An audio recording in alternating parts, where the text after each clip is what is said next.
Olá pessoal, bem-vindos ao nosso canal Pipo TV. E vocês que entraram aqui, entraram no novo bloco, o primeiro vídeo de uma nova série em que nós vamos estar apresentando histórias, nossas vivências com o Pipo, nossas alegrias, momentos tensos que nós vivemos com ele. E hoje eu quero começar contando para vocês uma história que aconteceu recentemente, faz um ano atrás. Foi uma semana que ele estava muito agitado, sabe? Nós não sabíamos o que ele tinha, porque ele estava inquieto. Então, quando o Christopher está agitado, está inquieto, o que a gente faz? Peraí, vamos ver se tem algum problema de saúde, como eu falei para vocês. Então, pessoal, aí a gente começou a levar ele no médico, pedimos exames, né, para ver tudo. A gente começa a fazer um check-up, assim, geral. E assim passou segunda, na terça a gente foi lá, buscou os exames. Saiu tudo normal, não tinha nada. Ok, o que nós temos aqui? Nós não sabíamos identificar o problema. Dor de barriga, ele estava comendo bem, mas muita agitação. Terminava o dia e ele estava acordando de madrugada. E o Pipo dorme muito bem. Só que já uma semana que ele acordava 2 da manhã, no outro dia ele acordava às 3, então a gente já estava... Todo mundo já tinha passado várias noites sem dormir, tava, né? Às vezes a gente se revezava lá em casa, né?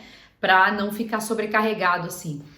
E quando chegou na sexta-feira, depois de todos os exames, eu tava mais tranquila, não tinha nada, né? Ele tem gastro e tudo mais. O Alisson saiu, né? Ele ficou e ele começou a pular muito, gritar muito lá no quarto. Eu fui lá, ele quando tá nervoso e não consegue comunicar, ele junta o rosto da gente e fica olhando fixamente, né? E ele tentava, né, comunicar. Então eu peguei o aplicativo, a gente procurou lá sobre, né, as fotos que a gente tem sobre partes do corpo que dói, etc. A gente tentou novamente essa comunicação. Só que quando ele chega num nível de estresse muito alto e que a mamãe não conseguiu descobrir o que ele tem, porque sempre a mamãe descobre, e essa vez eu falhei com ele, eu não sabia. Esse nível de estresse não permite mais ele comunicar nada, é só angústia, é só desespero, é só choro, não tem como ele realmente comunicar, porque o cortisol já tá altíssimo no cérebro dele, não tem nem como a gente conseguir esse feedback em ele apontar a dor ou ele mostrar no aplicativo. Era algo que ele não podia explicar. Essa sexta-feira ele estava realmente passado, ele não queria comer, ele não queria tomar banho, ele estava muito irritado, a gente tentava conversar e eu tive que ficar mais firme com ele, dizer que chega, que aquilo era escândalo, e eu comecei a duvidar que ele tivesse alguma coisa, e aí é onde eu comecei a realmente errar. E nós somos mães, né, e nós erramos, nós somos humanas.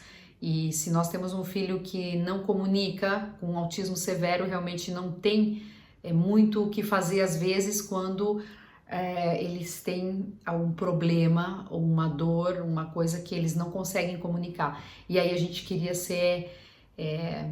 ter essa varinha, né, mágica para poder fazer uma troca de lugar, sabe? Esse desejo assim de em algum momento entrar no cérebro dele para poder, eu só pediria 2 segundos ali dentro para saber o que acontece, para poder ajudar ele, né? Então nós estávamos na sala, no térreo, o quarto dele fica lá em cima. Ele estava se balançando muito alto, muito agitado. Eu disse, vou deixar você, liguei o ar-condicionado, fechei a porta. Ele estava muito, muito agitado, ele já estava começando a querer ficar mais agressivo.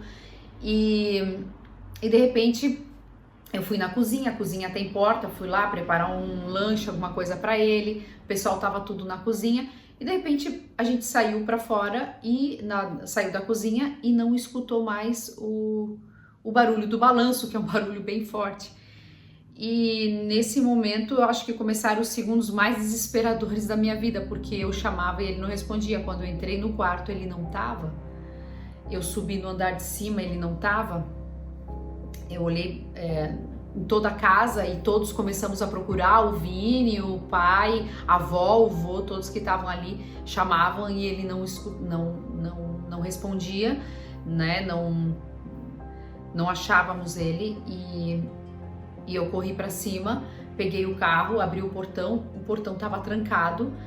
Só que o Christopher, ele tá muito esperto, muito inteligente, ele já sabe que uma chave abre uma porta. E você não imagina que ele vai fazer uma coisa dessa porque ele sempre tá muito feliz, muito seguro em casa, não faz nada né? Mas a gente se tratando de uma pessoa com problema neurológico, com autismo severo, em que não pode expressar ou comunicar quando sente uma dor, ele teve uma reação inesperada e a gente começou a procurar ele. Saiu o irmão, saiu o pai correndo na rua, saiu a minha mãe, nós descemos a rua e chegava, era uma avenida muito movimentada, então eu fui no posto onde a gente vai, às vezes compra um doce, eu cheguei lá, eu perguntei se o menino assim tinha passado por aí. Gente, já tinha passado uns 10 minutos, mas para mim aquilo era uma eternidade, e nesse momento você começa a rezar e pedir para Deus, né, por favor, traga ele de volta. E quando eu já estava vindo do posto, eu vejo o Vinícius vindo correndo, entrando num campo de futebol que ficava mais lá embaixo, descendo toda a rua, lá na avenida tinha um campo de futebol.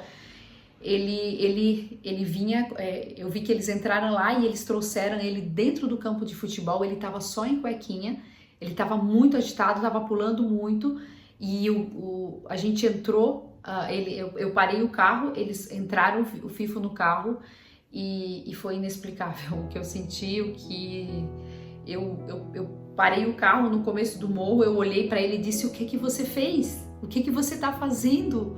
Você não pode fazer isso, você vai se machucar, isso é muito sério. E ele me viu muito brava e eu tava chorando muito, então ele não tinha me visto daquele jeito assim, eu tava muito descompensada, imagina. E eu tive que fazer ele entender que realmente aquilo tava muito errado, e ele viu na minha expressão, ele viu no meu jeito realmente e ele ficou bem quietinho atrás assim, tipo, não, eu acho que isso tava errado. E ele tava descalço, ele tava com pijaminha, né, ele dorme de sunguinha, e desse jeito ele saiu correndo. Imagina, um homem, 19 anos, correndo na rua, pode passar qualquer um, pode chegar a polícia, você passa 1000 filmes na cabeça. E nesse meio tempo, enquanto eu andava de carro, eu consegui chamar o André, o Alisson, a minha irmã, e quando eu cheguei lá em casa, já estavam todos eles lá fora, todo mundo desesperado, sem saber muito o que fazer. E eu estacionei o carro e eu fiquei por bastante tempo dentro do carro. Eles saíram com ele, mas eu estava em choque. Eu estava em choque porque aquilo tinha fugido completamente do controle, e simplesmente a dor dele era tão grande que ele resolveu correr para ver se aquela dor passava. Eu deitei com ele, o pai trouxe chá e a gente tentou acalmar e tudo mais. Ficamos com ele até ele dormir, levou mais umas 2 horas. E de manhã, isso era umas 6 horas, 7 horas da manhã, ele acordou. Eu escutei ele, eu já corri no quarto, ele começou a pular com o pé. Então eu pensei, então ontem quando ele correu, ele se machucou, e agora deve ter alguma coisa realmente que a gente vai poder ver, fazer o raio-x, e sempre para levar no médico, né? O André que tá mais acostumado, e ele tá mais acostumado com o André. Eu já liguei pro André no sábado e fim de semana, eles têm sido sempre muito atenciosos, e ele levou ele comigo e nós fomos fazer o raio-x e tudo mais. E aí a gente viu que ele tinha quebrado o 5º metatarso, que é a fratura mais idiota que existe, é a fratura que teve o Neymar, né? É uma fratura realmente que não tem como ver, porque não incha o pé. O pezinho dele estava normal, não tinha como saber que ele tinha uma fratura. E o médico disse: parece ter uma fratura mais antiga aqui. Gente, isso aí é que nem uma facada no coração, porque, sabe, você já... quando você vê uma corrida como é que a gente fala a corrida quando tem esses maratonistas? Os caras, sabe, estão chegando na meta final, cai, nossa, fraturou a perna, o cara na Olimpíada chegou se arrastando, correndo, nossa, herói, campeão, sabe? Dali ele foi pro médico. O Pipo talvez já estava quanto tempo? 1 mês? Com o pezinho quebrado? Como ele quebrou? Aonde ele quebrou? Ninguém viu, ninguém sabe. Um pulo muito alto, a gente até hoje não sabe como isso aconteceu. Uma sensação de impotência, uma sensação de raiva por não, né? Imagina que nesse meio tempo ele fazia tudo, né? Ele faz natação, ele caminha com o choco, então ele caminhou com o choco, com o pé quebrado, ele fez natação usando o pé de pato com o pé quebrado.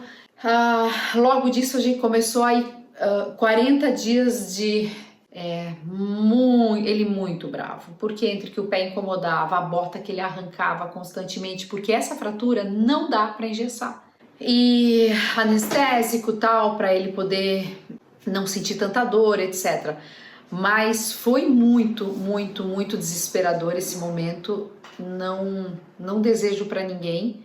Como é possível que os gatos, os cachorros podem ter um chip? Se eles se perdem, vai lá onde foram comprados e eles têm uma lista dos animais e podem localizá-los. Mas o ser humano não foi criado nada desse tipo. O que nós temos? Vamos tatuar ele com o número de telefone da mãe? Gente, tem pulseirinha. Ele usou por muitos anos colarzinho com identificação, nome, telefone. Ele deixou, até uns 12 anos ele deixava esse colarzinho de identificação. Só que um dia de manhã eu acordei e ele tinha girado tanto que estava marcado a corrente, que ele, arranquei na hora, sabe? Besteira, acho que não conseguia dormir, ele foi brincando com o colarzinho. Pulseira, tem N tipos de pulseira, compra na internet, grava, ele arranca tudo, ele não deixa nada. Mas na hora de dormir, gente, ele já estava no quarto quando isso aconteceu, sabe, dele pegar a chave, abrir o portão, sair, são coisas, sabe, muito... ele estava desesperado, a dor tinha extrapolado, ele só correu. Então, gente, o que eu vou dizer? Essa seria a primeira experiência que eu queria compartilhar com vocês, que aconteceu com o Pipo, essa nova série Pipo e Eu, onde a gente vai estar contando as experiências, coisas como essas que aconteceram, para que vocês também possam estar preparados ou tentar se antecipar a situações realmente quando uma criança, quando um filho está no nível de estresse muito alto, tem alguma coisa errada. Desde uma dor de barriga tão simples como pode ser algo muito mais sério. Precisa estudar, precisa ir a fundo, precisa descobrir, e a gente não pode dormir até descobrir o que é. O Christopher não vai se bater a ponto de se machucar muito, ele já teve episódios sim de autoagressão, mas ele corre para extrapolar a dor, para extrapolar a ansiedade, a angústia, o não poder comunicar aquilo. Então, o grande problema dos nossos filhos que não podem comunicar é quando se apresentam essas situações.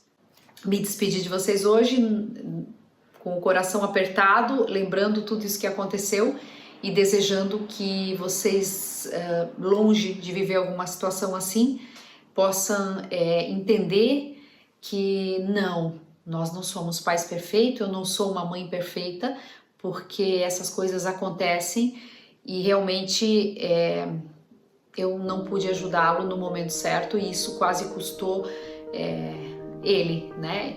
Não vê-lo talvez mais, podia ter acontecido qualquer coisa, ele tinha ido muito longe, já tinha passado muito tempo. Pessoal, era isso que eu queria compartilhar com vocês hoje.